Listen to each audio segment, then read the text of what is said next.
नमस्कार साथियों, स्वागत है आपका हमारे YouTube चैनल में। आप छत्तीसगढ़ की किस जगह से हमारे समाचार सुन रहे हैं, कृपया कमेंट बॉक्स में लिखकर हमें ज़रूर बताएं। रायपुर से प्रस्तुत हैं छत्तीसगढ़ के प्रादेशिक समाचार। समाचारों के साथ मैं रजनी शुक्ला। पहले मुख्य समाचार। प्रधानमंत्री ने नई दिल्ली में किसान सम्मान सम्मेलन का उद्घाटन किया। श्री मोदी ने पीएम किसान सम्मान निधि योजना के अंतर्गत किसानों को 16,000 करोड़ रुपए जारी किए। प्रदेश में अब समर्थन मूल्य पर अरहर, मूंग और उड़द की खरीदी भी की जाएगी। मुख्यमंत्री ने कल 20 उपार्जन केंद्रों में इन फसलों की खरीदी का शुभारंभ किया। धान की खेती वाले क्षेत्रों में अन्य फसल लेने वाले किसानों को शासन की ओर से 10,000 रुपए की मदद दी जाएगी। राज्य मंत्रिमंडल ने दी मंजूरी और मुख्यमंत्री ने कल प्रदेश के नवगठित 10 राजस्व अनुविभागों और 25 तहसीलों का उद्घाटन किया। अब समाचार विस्तार से। प्रधानमंत्री नरेंद्र मोदी ने कल प्रत्यक्ष लाभ अंतरण के माध्यम से प्रधानमंत्री किसान सम्मान निधि के तहत किसानों को 16,000 करोड़ रुपए की 12वीं किस्त जारी की। नई दिल्ली में प्रधानमंत्री किसान सम्मान सम्मेलन 2022 का उद्घाटन करते हुए श्री मोदी ने कहा कि यह योजना किसानों के जीवन में बदलाव लाने की पहल है। प्रधानमंत्री ने कहा कि यूरिया उत्पादन और तरल नैनो यूरिया के क्षेत्र में देश को आत्मनिर्भर बनाने की दिशा में काम किया जा रहा है। श्री मोदी ने कहा कि नैनो यूरिया कृषि के लिए सस्ता पड़ेगा और कल से यूरिया को एक ही नाम भारत नाम से बेचा जाएगा। इस अवसर पर प्रधानमंत्री ने रसायन और उर्वरक मंत्रालय के 600 प्रधानमंत्री किसान समृद्धि केंद्रों का उद्घाटन किया। इसके तहत देश में उर्वरक खुदरा दुकानों को चरणबद्ध तरीके से प्रधानमंत्री किसान समृद्धि केंद्रों में बदला जाएगा। श्री मोदी ने प्रधानमंत्री भारतीय जन उर्वरक परियोजना एक राष्ट्र एक उर्वरक का भी शुभारंभ किया। वहीं मुख्यमंत्री भूपेश बघेल ने राज्य की 3 महत्वाकांक्षी योजनाओं के हितग्राहियों को 1866 करोड़ रुपए से अधिक की राशि का कल ऑनलाइन भुगतान किया। इन योजनाओं में राजीव गांधी किसान न्याय, गोधन न्याय तथा राजीव गांधी ग्रामीण भूमिहीन कृषि मजदूर न्याय योजना शामिल है। धान खरीदी के बाद अब राज्य सरकार समर्थन मूल्य पर अरहर, मूंग और उड़द फसल भी खरीदेगी। मुख्यमंत्री भूपेश बघेल ने कल वर्चुअली रूप से प्रदेश के 20 उपार्जन केंद्रों में इन फसलों की खरीदी का शुभारंभ किया। छत्तीसगढ़ राज्य सहकारी विपणन संघ मर्यादित के माध्यम से अरहर और उड़द की फसल का न्यूनतम समर्थन मूल्य 6,600 रुपए प्रति क्विंटल और मूंग की फसल का 7,755 रुपए प्रति क्विंटल तय किया गया है। इस वर्ष उड़द और मूंग का उपार्जन कल से लेकर आगामी 16 दिसंबर तक और अरहर का उपार्जन अगले वर्ष 13 मार्च से 12 मई के दौरान किया जाएगा। योजना का लाभ लेने के लिए इन फसलों की बुआई करने वाले किसान अपने क्षेत्र के ग्रामीण कृषि विस्तार अधिकारियों से सेवा सहकारी समितियों में आवेदन पत्र देकर पंजीयन करवा सकते हैं। पंजीयन की अंतिम तिथि 31 अक्टूबर है। राज्य मंत्री परिषद की कल रायपुर में हुई बैठक में धान की खेती वाले क्षेत्रों में अन्य फसल लेने वाले किसानों को 10,000 रुपए की मदद देने की स्वीकृति प्रदान की गई। बैठक की अध्यक्षता मुख्यमंत्री भूपेश बघेल ने की। एक अन्य निर्णय में मंत्री परिषद ने अक्टूबर, नवंबर और दिसंबर महीने में प्रधानमंत्री गरीब कल्याण अन्न योजना की पात्रता के समकक्ष राज्य योजना के राशन कार्ड धारकों को अतिरिक्त खाद्यान्न प्रदान करने को मंजूरी दी। वहीं अक्टूबर माह का नियमित मासिक अनाज निर्धारित उपभोक्ता दर पर और नवंबर तथा दिसंबर महीने में राज्य योजना के राशन कार्ड धारकों को मासिक पात्रता का चावल निःशुल्क वितरित करने का फैसला भी लिया गया।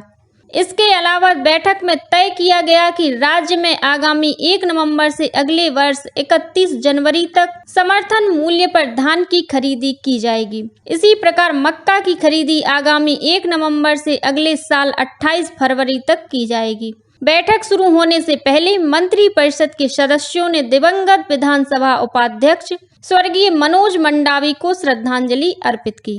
मुख्यमंत्री भूपेश बघेल ने कल प्रदेश के नवगठित 10 राजस्व अनुविभागों और 25 तहसीलों का उद्घाटन किया।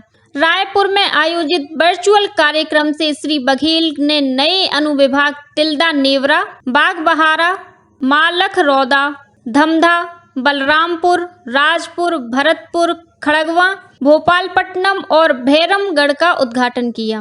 अब प्रदेश में कुल 108 अनुविभाग होंगे। वहीं 25 नई तहसीलों के उद्घाटन के साथ ही अब प्रदेश में तहसीलों की संख्या बढ़कर 227 हो गई है।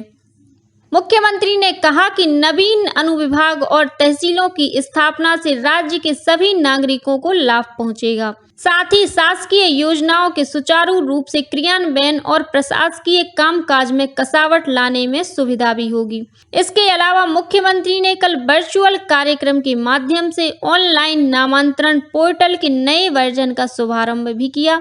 यह पोर्टल प्रदेश में अविवादित नामांतरण और खाता विभाजन प्रकरणों के त्वरित तथा समयबद्ध निराकरण के लिए बनाया गया है। पोर्टल के माध्यम से पंजीयन कार्यालय और नागरिकों से प्राप्त ऑनलाइन आवेदन नामांतरण पंजी में स्वतः दर्ज हो जाएंगे, जिसके बाद क्रेता से राजस्व न्यायालय या ग्राम पंचायतों में नामांतरण किए जाने के संबंध में विकल्प लिया जाएगा। नए वर्जन में पत्रकारों को प्रकरण दर्ज होने, प्रत्येक पेशी तारीख तथा आदेश पारित होने की तारीख और अभिलेख दुरुस्ती होने की सूचना SMS के माध्यम से दी जाएगी। अखिल भारतीय कांग्रेस कमेटी का नया अध्यक्ष चुनने के लिए कल छत्तीसगढ़ सहित देश भर में मतदान हुआ। सुबह 10 बजे से शुरू हुआ मतदान शाम 4 बजे तक चला। अध्यक्ष पद के लिए पार्टी नेता मल्लिकार्जुन खड़गे और शशि थरूर के बीच मुकाबला है। छत्तीसगढ़ में इस चुनाव के लिए रायपुर स्थित राजीव भवन में मतदान केंद्र बनाया गया था। प्रदेश में कुल 312 मतदाताओं में से 300 ने अपने वोट डाले। छत्तीसगढ़ के 6 डेलीगेट्स ने अन्य राज्यों से मतदान किया। वहीं 5 मतदाता अनुपस्थित थे। यह चुनाव मतपत्र से कराया गया। इसके लिए मतगणना बुधवार को कराई जाएगी और उसी दिन परिणाम भी घोषित कर दिए जाएंगे। राज्य में ईडी के छापों में हुए खुलासों के बाद भारतीय जनता पार्टी के नेताओं ने मुख्यमंत्री भूपेश बघेल से नैतिकता के आधार पर इस्तीफा देने की मांग की है। दुर्ग लोकसभा क्षेत्र के सांसद विजय बघेल ने कल दुर्ग में पत्रकारों से चर्चा करते हुए कहा कि ईडी की कार्रवाई में कई आर्थिक अनियमितताओं का पता चला है। वहीं मुंगेली में पूर्व मंत्री और भाजपा नेता पन्नू लाल मोहले तथा महासमुंद में पार्टी के प्रदेश प्रवक्ता संदीप शर्मा ने भी राज्य में भ्रष्टाचार का आरोप लगाते हुए मुख्यमंत्री से इस्तीफा देने की मांग की है। देश में पहली बार मालगाड़ी के डिब्बे एल्यूमीनियम से बनाए गए हैं। केंद्रीय रेल मंत्री अश्विनी वैष्णव ने परसों भुवनेश्वर रेलवे स्टेशन से हरी झंडी दिखाकर इस ट्रेन को बिलासपुर के लिए रवाना किया। भारत में पहली बार बनी इस एल्यूमीनियम निर्मित रैक का रखरखाव और उपयोग दक्षिण पूर्व मध्य रेलवे में किया जाएगा। यह एल्यूमीनियम रेल सामान्य स्टील रैक से 180 टन से अधिक माल परिवहन कर सकती है। इस रैक का उपयोग कोयले के मालल दान के लिए किया जाएगा। इसे मेक इन इंडिया के तहत बनाया गया है। कोरबा जिले के बांगो थाना क्षेत्र में एक तेज रफ्तार 4 पहिया वाहन ने मोटरसाइकिल को टक्कर मार दी। इस हादसे में एक ही परिवार के 3 लोगों की मौके पर ही मृत्यु हो गई, जबकि एक महिला और एक बच्चा गंभीर रूप से घायल है। बताया जाता है कि मृतक और घायल सभी 5 लोग एक ही मोटरसाइकिल पर सवार थे। वहीं बिलासपुर के हिर्री थाना क्षेत्र में एक यात्री बस खड़ी ट्रक से टकरा गई। इस दुर्घटना में 22 यात्री घायल हो गए। यह बस जसपुर जिले के बगीचा से दुर्ग आ रही थी। इधर जांजगीर चांपा जिले के हसौद क्षेत्र में एक तेज रफ्तार पिकअप वाहन पलट गया। इस हादसे में 25 लोग घायल हो गए। इनका इलाज जैजैपुर के अस्पताल में चल रहा है। बीजापुर जिले के तर्रेम थाना क्षेत्र के चिनागेरूल गांव में कल माओवादियों के साथ हुई मुठभेड़ में सुरक्षा बल का एक जवान घायल हो गया। इसका इलाज बासागुड़ा के अस्पताल में चल रहा है। बस्तर आईजी सुंदर राज पी ने बताया कि सुरक्षा बलों का एक दल गश्त पर निकला हुआ था। इसी दौरान माओवादियों ने हमला कर दिया।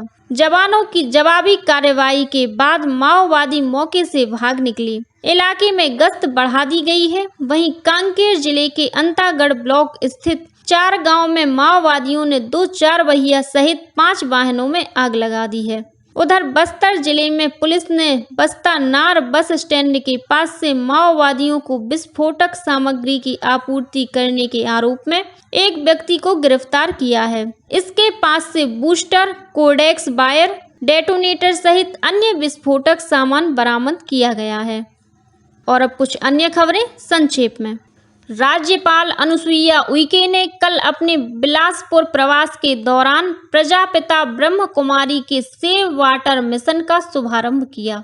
अग्निवीर परीक्षा की तैयारी कर रहे प्रतिभागियों को जसपुर में जिला पुलिस बल और नव संकल्प शिक्षण संस्थान की ओर से निःशुल्क प्रशिक्षण दिया जा रहा है। बिलासपुर में 7 पिस्टल और 6 नग जिंदा कारतूस के साथ 4 आरोपियों को गिरफ्तार किया गया है। रायगढ़ जिले के लेलुंगा थाना क्षेत्र स्थित चौरंगा गांव में खंबी में ट्रांसफार्मर में सुधार का काम करने के कारण अचानक करंट आने से एक युवक की मौत हो गई। और प्लास्टिक मुक्त भारत अभियान के लक्ष्य को ध्यान में रखते हुए बेमित्रा जिले के आंदू ग्राम पंचायत में एक महिला स्व सहायता समूह ने बर्तन बैंक की शुरुआत की है। इसी के साथ छत्तीसगढ़ के समाचारों का ये बुलेटिन समाप्त हुआ। नमस्कार।